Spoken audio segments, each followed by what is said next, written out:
அதுக்கு பிறகு பார்த்தா அவரு மக்களுக்கு சேவை செய்யறதெல்லாம் டிவியில வராது, பத்திரிகையில் வராது.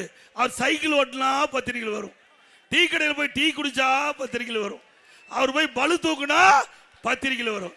இதுக்காக உங்களை முதலமைச்சர் ஆக்கியிருக்கிறாங்க. ஏங்க முதலமைச்சர் எதுக்கு ஆக்கியிருக்கிறாங்க? முதலமைச்சரா வந்தா குடிய பிரச்சனையை தீர்க்க வேண்டும், நல்ல சாலைகள் அமைக்க வேண்டும், புதிய தொழிற்சாலை கொண்டு வரணும், நல்ல கல்விக்கூடத்தை கொடுக்கணும், சட்ட ஒழுங்கை பாதுகாக்க வேண்டும், நாடு பொருளாதார வளர்ச்சி அடைய வேண்டும். இப்படி பல திட்டங்களை நடைமுறைப்படுத்துவதற்கு முதலமைச்சரை தேர்ந்தெடுப்பாங்க.